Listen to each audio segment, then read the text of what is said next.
E hoje, no nosso programa Mercado da Arte, nós estamos recebendo a escritora Antônia Lino. Seja muito bem-vinda ao nosso programa. Obrigada, Geice. Estou aqui muito feliz, por estar participando desse programa que eu acompanho sempre. Obrigada pela oportunidade de estar podendo mostrar meu trabalho. Como vocês também têm dado muito espaço a vários escritores, artistas aqui de Fortaleza e de outros estados também, viu? Muito obrigada. A gente que agradece, já começando assim com gratidão, muito bom. Antônia é escritora, veio falar um pouquinho sobre o seu trabalho. E antes de ser escritora, ela já é... Eu não sei o que veio primeiro, né? Porque você estava contando que a escrita veio desde quando você era criança. Mas a Antônia também é professora. E isso molda um pouquinho da escrita dela, porque ela trabalha com escrita infantil, né? Literatura infantil. Exatamente. É assim, é uma coisa tá entrelaçada na outra. Eu sempre fui uma criança muito curiosa, sempre gostei muito de escrever desde pequena, né? E quando eu me alfabetizei, foi algo assim mágico, né? Quanto mais eu lia, mais sede de conhecimento eu tinha. E eu sou filha de pais analfabetos, então assim, eu queria traçar para mim um futuro diferente. Então eu aprendi a ler quase que sozinha, né? Então assim, e o meu primeiro contato com a escrita foi através de cartas, né? A minha mãe, ela tinha parentes em Heriotaba, né, uma cidadezinha aqui do Ceará, e ela queria ter esse contato com os familiares e ela sempre ficava pedindo ajuda, alguém para ajudar a escrever as cartas, e aquilo me incomodou. Então eu falei para ela: mãe, eu vou escrever suas cartas. E ela não colocou muita fé, né, uma menina 7, 8 anos de idade. E aí ela só acreditou quando ela precisou de um documento do meu irmão, uma segunda vez a certidão, e a madrinha dele, ela morava em Anápolis, né? Então, assim, eu escrevi essa carta e esse documento chegou, e aí ela acreditou. Então, a partir daí foi minha primeira experiência com escrita. E comecei a escrever textos, histórias, um pouquinho de poesia. Eu sempre gostei muito de um pouquinho de tudo. E depois que eu me formei professora, esse contato com a escrita ficou mais forte, né? Contar histórias para os meus alunos, reescrever histórias, inventar. Então foi tudo muito se unindo. E hoje isso se tornou um trabalho profissional. É muito legal. E esse trabalho profissional, ele surgiu antes de se tornar um trabalho profissional, ele já era algo que você fazia de forma autônoma, né? Isso, era algo terapêutico, né? Assim, eu sempre gostei de escrever como terapia, né?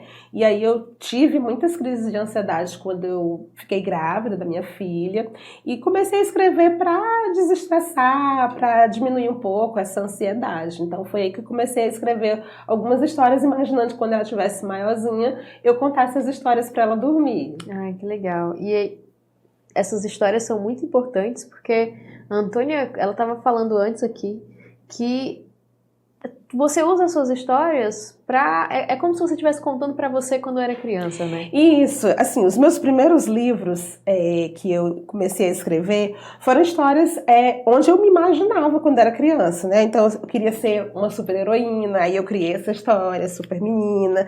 Aí depois eu queria ser uma princesa, né? E aí eu comecei a escrever de acordo com a minha imaginação de criança, né? E as minhas histórias, elas sempre trazem uma representatividade, porque quando eu era criança, não tinha muita representatividade, né? Sempre eram as loiras que dominavam a TV, e eu acredito que muitas meninas que cresceram nessa época, né, elas também não se enxergavam. Então, assim, foi uma maneira de eu me enxergar e também levar isso para a sala de aula como uma forma educativa, né? Para que as crianças, desde pequenininhas, entendessem sobre o respeito, sobre autoaceitação, sobre representatividade. Então, é uma forma de você entreter e ao mesmo tempo você instruir, educar, né? E você acaba tendo uma missão dentro da sala de aula, sendo essa pessoa que está ali falando sobre representatividade para crianças que até hoje não tem tanto. Você estava relatando que você não teve essa representatividade. A gente sabe que a representatividade de mulheres negras e crianças negras é muito difícil você encontrar ali na primeira infância, né? Ter personagens que tragam essa representatividade. Uhum. E você hoje acaba sendo essa voz dentro da tua turma de alunos, né? Isso. E falar isso de uma forma leve para as crianças, né? Porque é muito difícil. As pessoas acham que é fácil a gente acessar esse universo infantil, né? Quando elas se deparam deparam com o livro, elas acham que é só as imagens, o colorido, e não é só isso, tem uma linguagem para você acessar o universo das crianças, né? Não é uma coisa assim tão fácil como muitas pessoas pensam.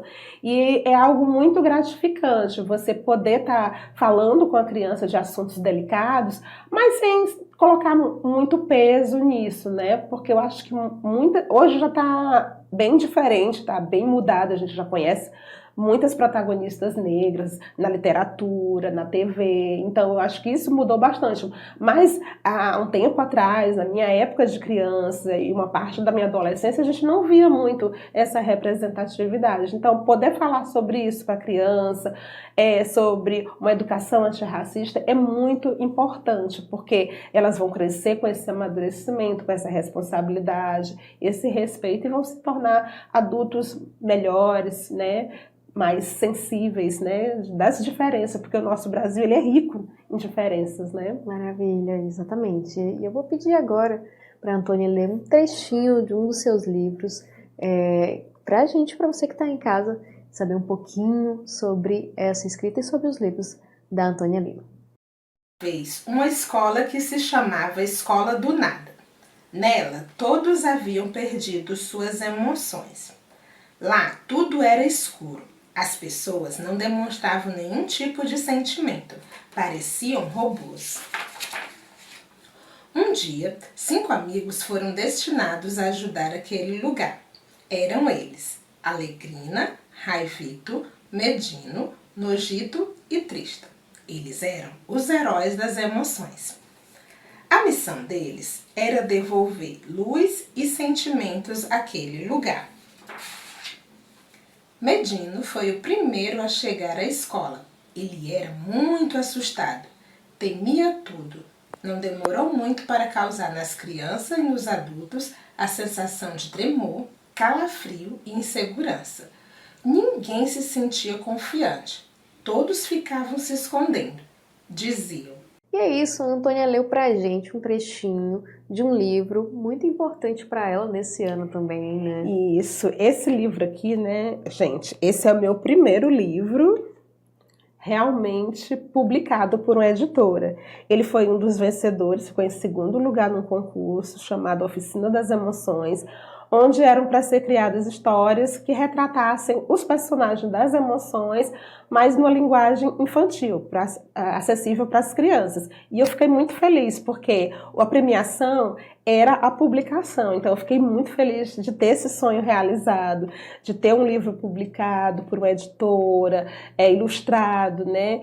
Porque realmente é caro, principalmente livros infantis que tem esse design de capa, de ilustração, e está sendo maravilhoso. Eu tenho tido um retorno muito bom, já participei da quadra literária da BES, estou indo nas feiras literárias, as crianças têm me dado um feedback positivo, né? Porque fala sobre emoções e a gente viveu momentos difíceis na pandemia, onde nós adultos mesmo não soubemos controlar nossas emoções, quem dirá as crianças. E falar sobre isso de uma linguagem, porque nesse livro as emoções são super-heróis. E aí cada super-herói, cada emoção ajuda com as suas características, né? A raiva do jeito dele, a alegria também, e assim, falar de emoção, educar e entreter.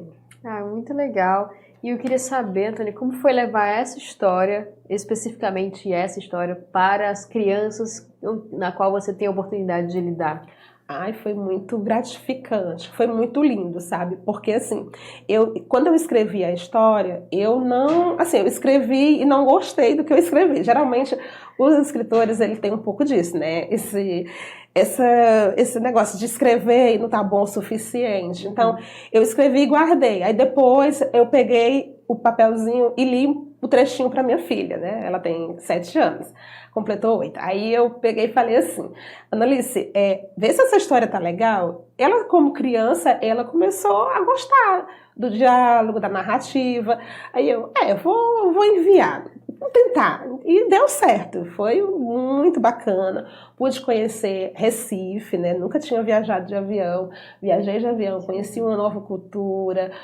As pessoas me receberam super bem, conheci a editora, o processo de como é preparado um livro. Então foi maravilhoso, foi um sonho. Tendo um aval da Analice para esse livro. Isso. Que está trazendo realmente muitas coisas boas para a tua carreira como escritora, né? Isso, exatamente.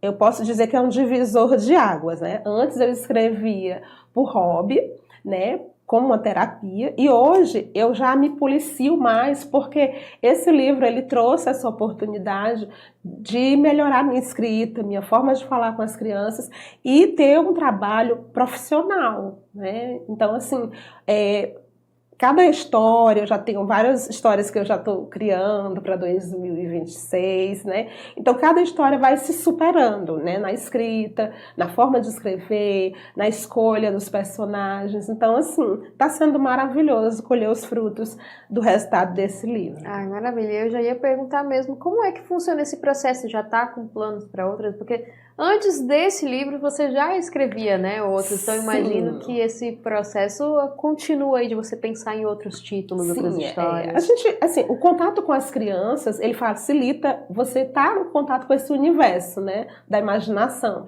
Então, o dia a dia na sala de aula, o dia a dia escutando as conversas das crianças, da minha própria filha, vai fazendo com que ideias vão surgindo. Então, eu já tenho 2 projetos de livros, né, que eu comecei a escrever.